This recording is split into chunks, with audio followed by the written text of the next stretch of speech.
یہ رسول اللہ صلی اللہ علیہ وسلم کے ان گنت معجزات کہ جن کو دیکھ کے ایمان بڑھ جائے. اور یہ جو باتیں ہیں یہ سکہ سندوں کے ساتھ ہم تک پہنچی ہیں. اگرچہ ہم نے عینی مشاہدہ نہیں کیا لیکن ہمیں ان روایات کے اوپر اسی طرح اعتماد اور یقین ہے، کیونکہ وحی کی دو ہی قسمیں ہیں، ایک قرآن ہے ایک حدیث ہے. اور یہ حدیث کی جو سلسلہ اور سند آپ کے سامنے جب آ جائے صحیح سند سے ہو تو آپ کے اوپر لازم ہے آپ اس کے اوپر ویسے یقین کریں جیسے اپنی آنکھوں سے دیکھ رہے ہیں. یہی ایمان بالغیب ہے، اسی کی فضیلت ہے. یہی وجہ اس امت کے اوپر جو خصوصیات ہے نا، اس امت کی جو برتری ہے کہ انہوں نے معجزات کو سنا ہے. اگرچہ قرآن پاک جیسے معجزے کو دیکھا بھی ہے پڑھا بھی ہے لیکن ہم نے سنا ایمان لے کے آ گئی. ہم نے موسیٰ کی امت کی طرح ہر روز ایک نئے معجزے کا مطالبہ نہیں کیا. رسول اللہ صلی اللہ علیہ وسلم کی زندگی میں جو معجزات بپا ہو گئے برپا ہو گئے ہمیں ان کے اوپر کامل یقین اعتماد ہے. ام ورقہ بنت نوفل خود بیان کرتی ہیں اور پھر حدیث کا ایک ٹکڑا خود بیان کیا، باقی دیگر صحابہ نے بیان کیا. اے اللہ کے رسول آپ میدان بدر میں جا رہے ہیں، مجھے بھی ساتھ لے جائیے. سبحان اللہ. آج ہمارے مردوں کا عالم کیا ہے؟ جد و جہد، جہاد تو بڑی دور کی بات ہے، جد و جہد کے لیے، سٹرگل کے لیے، محنت کے لیے کسی جوان کو تیار کرنا ہو بڑی محنت لگتی ہے، بڑی زور لگانا پڑتا ہے، بڑا موٹیویٹ کرنا پڑتا ہے. اور اس دور کی صحابیات کے اوپر قربانیاں کہہ رہی ہیں کہ میدان بدر میں جا رہے ہیں، مجھے بھی ساتھ لیتے جائیے، شاید اللہ تعالیٰ مجھے بھی شہادت سے سرفراز کر دے. یہ خواہش ہے، یہ دل میں آرزو ہے. رسول اللہ صلی اللہ علیہ وسلم مسکرانا شروع ہو گئے اور آپ کے سامنے یہ بات رکھی ہے کہ پیشین گوئی کا باب بھی معجزات کا باب ہوتا ہے. رسول اللہ صلی اللہ علیہ وسلم کہنے لگے ام ورقہ بنت نوفل آپ اپنے گھر میں ٹھہریے، اللہ تعالیٰ آپ کو شہادت کی موت آپ کے گھر میں عطا کر دے گا. پھر ہوا کیا؟ ام ورقہ بنت نوفل نے ایک غلام مرد اور ایک غلام عورت جو ان کی غلام تھی ان کو کہا جب میں فوت ہو جاؤں گی تو میں نے تم دونوں کو آزاد کیا. یہ بھی مکاتبت کی مختلف قسمیں ہیں فقہ کے اندر، وہ بھی ایک لمبی چوڑی بحث ہے. اس کے اندر انہوں نے آزادی کی شرط کیا لگائی؟ جیسے ہی میں فوت ہو گئی تم دونوں آزاد ہو. اب ان دونوں کے دل میں لالچ آ گئی، انہوں نے ام ورقہ بنت نوفل کو اسی رات شہید کیا.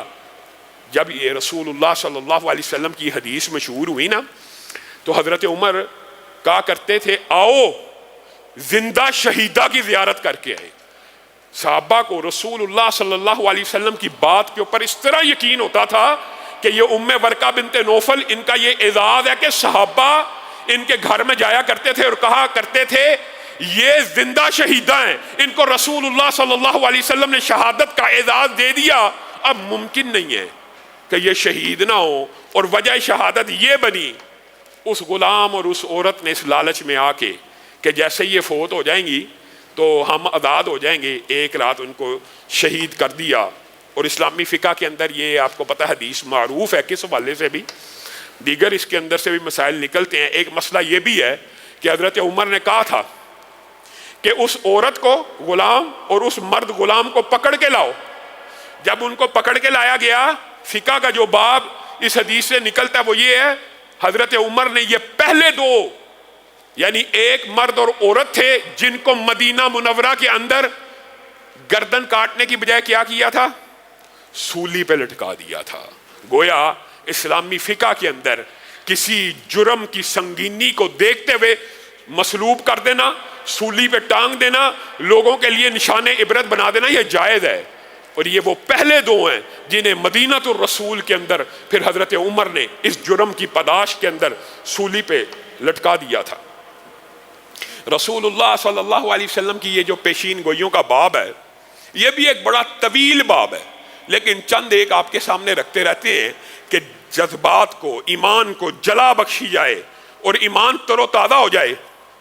وہ جو غربت اور افلاس کا دور تھا جس دور میں آپ کو پتا صہیب رومی کو کفن کے لیے پورا کپڑا میسر نہیں، صحابہ دفن ہونے کے لیے تین تین چادروں کی بجائے ایک ایک چادر میں دفن ہو رہے ہیں، قرآن دادی ہو رہی ہے. اس دور میں رسول اللہ صلی اللہ علیہ وسلم نے یہ حضرت علی کی معروف حدیث ہے کیا کہا تھا؟ ایک وقت آئے گا، اس وقت صحابہ کے لیے یہ بات کتنے چمبے کی ہوگی، آج تو ہمارے لیے چمبے کی نہیں ہے. ایک وقت آئے گا میری امت کے حالات ایسے ہوں گے کہ اگر چاہیں گے تو صبح کے وقت ایک سوٹ پہنیں گے اور شام کے وقت دوسرا سوٹ بھی ان کو میسر ہوگا. ایک وقت آئے گا، آج وہ وقت ایک سوٹ، کئی سوٹ آپ چاہیں تو ایک دن میں بدل سکتے ہیں. اور ساتھ میں دوسرے لفظ کیا کہے تھے؟ کہا تھا جس طرح کعبے کو کپڑے پہنائے جاتے ہیں اور کعبے کا غلاف بدلا جاتا ہے عزت اکرام کی وجہ سے، ایک وقت آئے گا میری امت کے اوپر ایسی فراوانی ہوگی کہ وہ اپنی کھڑکیوں کے اوپر پردوں کو ٹانگا کریں گے. ہر مسلمان گھر کے اندر جس طرح غلاف کعبہ تم لٹکاتے ہو ایک عمارت کو تعظیم اور ایک عمارت کو احترام بخشنے کے لیے، اللہ تعالیٰ مسلمانوں کے گھروں میں ایسی فراوانی کر دے گا کہ کوئی گھر پردے سے خالی نہیں ہوگا. خوبصورت مزین پردے ان کی کھڑکیوں کے اوپر لٹکے ہوں گے. بتائیے وہ دور آ گیا کہ نہیں آیا؟